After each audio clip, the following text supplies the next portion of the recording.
Mira, créeme, yo no pertenezco a ningún partido, no acepto consultorías, doy clases en dos universidades, no me da la gana de tener un compromiso político. Si no, estaría en política y soy muy radical.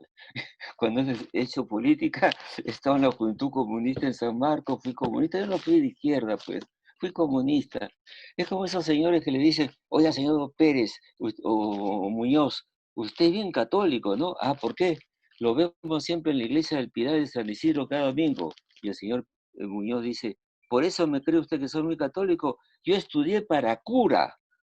Entonces yo también estudié para ser comunista, no de izquierda. Cualquiera dice de izquierda. Entonces, créame lo que le voy a decir. Yo no quiero decir nada malo de Vizcarra, del presidente Vizcarra, legalmente presidente, porque todo el mundo se ha puesto a atacarlo ahora. Y yo no quisiera ni por $1 millón estar en su papel, francamente, porque son dos problemas tremendos. ¿Ah?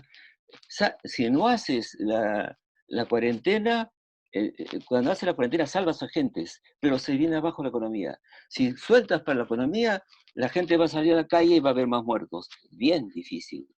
Pero una cosa, el coronavirus nos ha quitado algo de los ojos. No nos habíamos dado cuenta lo precaria que era la sociedad peruana, que las 3/4 partes del mundo del trabajo no tenían una refrigeradora en su casa para comprar una vez a la semana. Y han estado diciendo, hay que lavarse las manos con el caño todo el tiempo, pero si no tienen agua. Claro. Entonces, ¿qué ha pasado? Todos nos hemos equivocado. Pensábamos ya con una vanidad peruana del facilismo. Yo soy contrario a esos vicios nuestros, porque para eso es un intelectual, para decir las cosas, ¿no? Cuando vas a un médico te tiene que decir la verdad, ¿no es cierto? Ujú. Mira, hemos ido por el camino suave, los informales llegaron, se construyeron sus casas, no fastidian, tienen su trabajo, se inventan su propio empleo, qué bien, miren lo frágil que somos. Ujú. Entonces hemos descubierto que no estábamos tan modernizados, que Ujú. no íbamos a la OCDE, que somos muy frágiles y que la población no puede soportar pues no tiene ahorros. Lo que tienen colchoncitos se les acaba rápido. Y entonces, francamente, tenemos todos la culpa. Yo no me di cuenta de verdad qué grave era todo esto.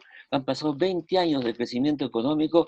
Pudimos hacer esfuerzos para que el Estado pueda invertir en la salud y la educación, que es lo más fundamental que hay. Porque si tú tienes un pueblo bien alimentado y bien educado, entonces puedes hacer cualquier cosa. Ujú. Eso lo han hecho otros países. Léete un poco cómo Suecia se desarrolló.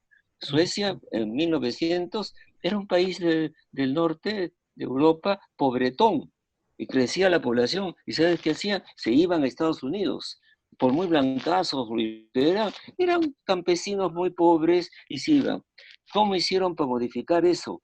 Un partido socialdemócrata de 1900 a 1920 decidió no gastar en armas, con un riesgo grande, con Europa al frente, invertir en el sueco. En el Perú no se ha invertido en el peruano. Se tiene que invertir en el peruano fuertemente en su salud y en su educación. Y entonces tendremos una sociedad más homogénea. Y si nos pasa otra vuelta, una epidemia de este tipo, una endemia, ya estaremos preparados. Y Ujú. entonces es una lección que nos da el cielo o el infierno, ¿no? Puede ser. Al coronavirus nos ha dicho, no son tan modernos como se creen.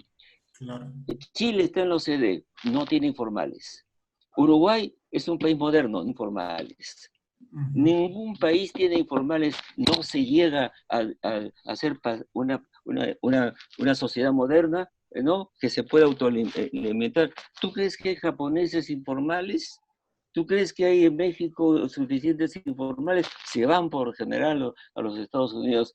Ahí está el tema. Y eso no se resuelve de la noche a la mañana para que los informales dejen de serlo, tienes que tener empleos formales. Y entonces es el momento de dar el salto, y yo soy en eso optimista, a la revolución industrial. No nos vamos a poner pues a construir estos aparatos que los hacen ya en Asia, ¿no es cierto? En Corea del Sur, ni en automóviles, pero sí podemos competir en las biotécnicas, en el Perú que tiene diversos niveles, entonces en la química, en la ciencia de la naturaleza, entonces entraríamos a la quinta vuelta de la revolución industrial y la gente tendría servicios, tendrían contratos y estarían mejor consolidados y vivirían en casas mejores y no están como ahora hacinados. Me da mucha pena lo que está pasando. Claro, Y a veces me saltan las lágrimas cuando veo cosas en la televisión. claro. Esa señora que corrió detrás en Arequipa, me eché a llorar, carajo, me eché a llorar. Tremendo.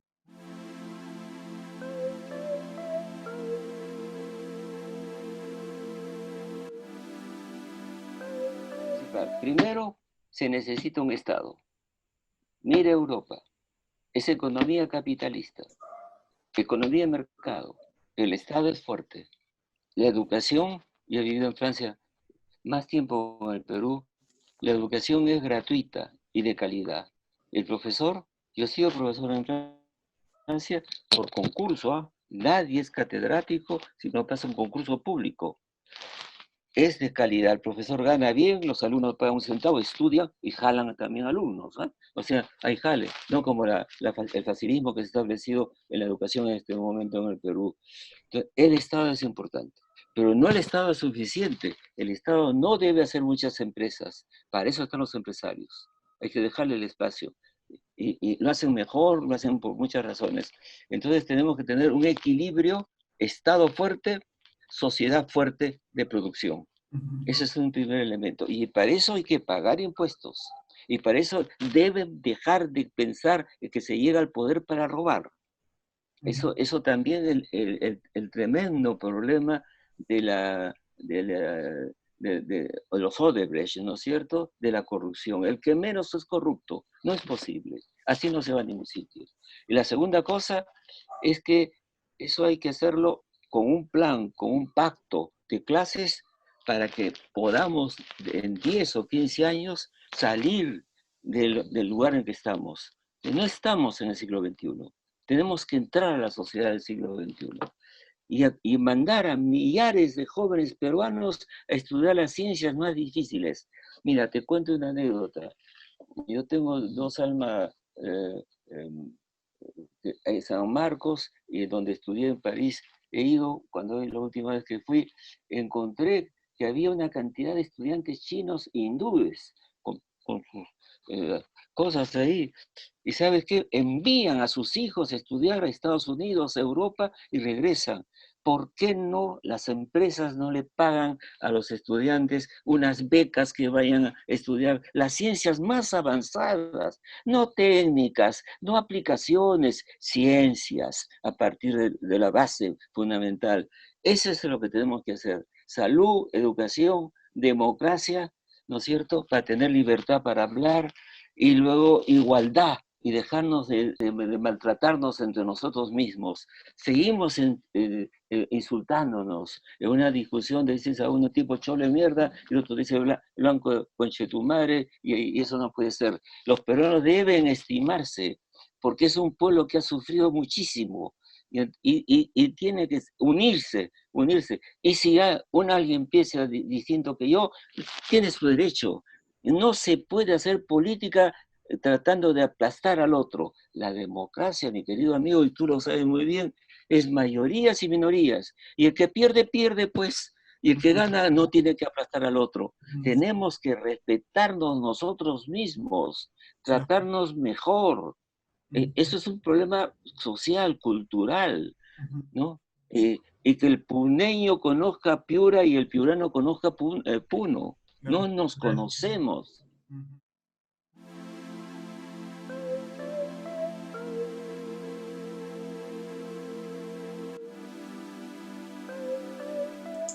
Mira, sin quitarle mérito al presidente Velasco, eso ocurrió cuando hubo movimientos campesinos, no guerrillas, que invadieron tierras de hacendados en el Cusco. Yo fui porque trabajaba en un periódico y me enviaron. El director del periódico me dijo, usted, Neira, tiene que ir a Cusco, cuando nací en Abancay.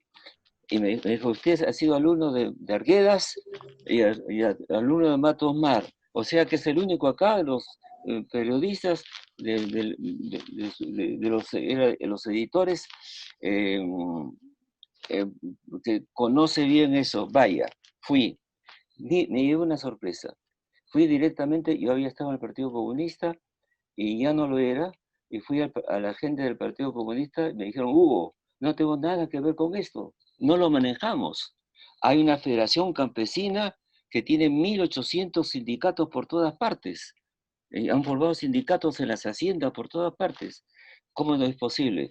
Entonces comencé a escribir mis notas, hablando con los campesinos, con los hacendados, y lo salía en Expreso, que se llamaba el periódico Expreso, lo leyeron los campesinos y me nombraron periodista runa, o sea, un hermano, y hice el viaje con ellos todo el tiempo. Cada vez que iban a recuperar unas tierras, a invasión decían en Lima, y ellos decían recuperación de tierras, les habían robado las tierras pues en el siglo XIX, no en la colonia. O sea, cuando ya los criollos pudieron hacer lo que les dio la gana. Y entonces mis artículos eh, fueron impresionantes. ¿Qué cosa me impresionó a mí?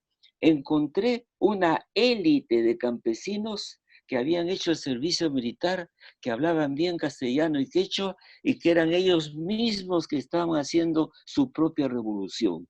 O sea, nació una élite de los campesinos, tomaron las tierras, entonces vino una ley del gobierno, metieron preso a 500 dirigentes campesinos, estaban en el CEPA, yo ya estaba en Francia, mi libro llamó la atención y me llamaron para que trabajara como investigador. ¿Y sabes qué pasó? Los militares pensaron, en el año 62, con mentalidad militar, pues un hombre de negocios piensa en el negocio, la ganancia es normal, ¿no? Pero un militar piensa, ¿qué hacemos nosotros si son el enemigo? Y entonces dijeron, esto va a continuar, esto va a seguir, no va a haber reforma agraria, Belaúnde no la va a hacer. ¿Quién va a defender a los hacendados? Nosotros contra 2 millones de campesinos vamos a hacer la reforma agraria. Tomaron el poder el 68, 69 reforma agraria. Cuando vino la reforma agraria, yo regresé. O sea, esto comenzó con movimiento campesino y esto le dio,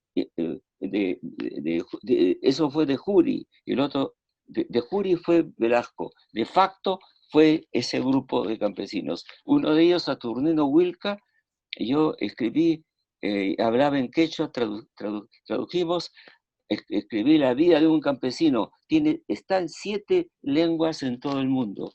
Se liberaron, mi querido amigo. ¿Y sabes por qué no se habla bien de eso? Porque ningún partido político de criollos, ni comunistas, ni apristas, manejó eso. En cambio, Hugo Blanco, Saturnino Huilca y Velasco, que le dio ley a un tema. Eso terminó la colonia. Lo que quiero decir claramente, el hacendado era la continuación de la encomienda colonial. ¿Y sabes qué era la encomienda? El, el poder imperial te daba a ti, como encomendero, 5 o 6 aldeas que tenían que trabajar para ti, no te daban un título, y entonces tú te hacías rico. Y eso continuó hasta 1969. Ahí se murió la colonia. Ahí los campesinos son nuestros iguales. Mira el Instituto Nacional de Estadísticas, cuántos campesinos con tierra propia hay, 2 millones. ¿Y qué pasa? No entienden muchas gentes que en ese momento esa fue la libertad de los campesinos, porque la otra libertad de San Martín Bolívar fue para los criollos, no para los campesinos. Pero el Perú es ingrato. Yo usted te lo digo. Yo le digo a los cusqueños, ¿cómo no tienen una calle que se llama Saturnino Huilca, un monumento a Hugo Blanco, un monumento a Velasco? Los salvaron de la servidumbre, así se llamaba. Yo tengo familia que ha sido hacendados, conozco eso. En mi segundo apellido es Samanés, y claro, eran hacendados precapitalistas, no pagaban salarios. Hoy por la Constitución está prohibido trabajar gratis. Entonces es un gran fenómeno después de la independencia. Y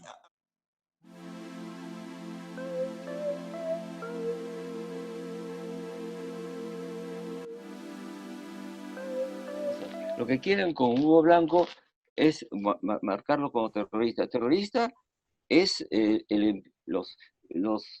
las dos enormes edificios de Estados Unidos, ¿no? Las Torres Gemelas que fueron afectadas por aviones suicidas. Eso es terrorismo. No fue guerrillero. En algún momento le ha pegado un tiro a un policía que lo estaba buscando para matarlo, pero Blanco fue uno de los que se indigenó, se volvió un indígena y trabajó con ellos y aprendió de ellos. Blanco no les puso en la cabeza esas cosas, ya ellos estaban organizados. Y durante el tiempo que estuvo en Arequipa, preso, que le hicieron un juicio militar, lo iban a fusilar, no estaba en los movimientos de toma de tierras. Las tomas de tierras se hicieron arriba, en la parte alta, en el mundo andino. El otro era pues el Valle de la Convención, una zona subtropical. Eso es lo que conoció Hugo Blanco. Por lo tanto, tratan de deformarlo. Ha sido lo mejor que le ha pasado al Perú después de la guerra con Chile. Pero entonces ahora lo que se trata es de que recuperemos al pueblo que está sin recursos, que no tiene acuerdos jurídicos, que no está entregado, asimilado a la sociedad moderna peruana, ¿no es cierto? Ese es el gran paso que hay que dar. y para Porque ya la tierra está en manos de campesinos, de agricultores. Y dicen con una tranquilidad, el fracaso de Velasco, así, no el fracaso de Velasco, así.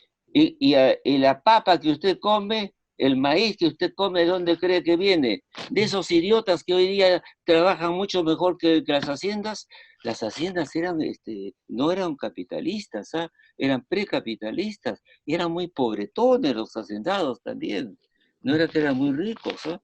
Pero esos campesinos ya tienen propiedad, ya no tienen patrón, patrones son ellos mismos. ¿Eso no es bueno para el Perú? claro.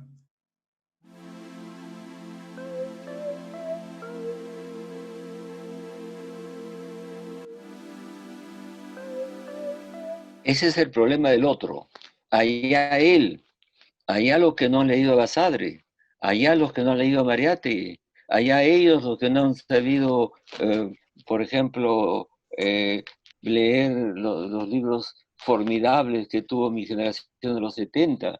Es un gran momento. Los trabajos de Iván de Gregori, de, de quién te puedo decir, Carlos Franco, Fuensalida, todo eso es un problema de ellos. Uno, ¿qué tiene que hacer? Yo hago mi trabajo. No crean lo que dicen los sabios, discútanlos. Encuentren algo que no han visto, ¿no? Sean críticos. Entonces, eso se transmite.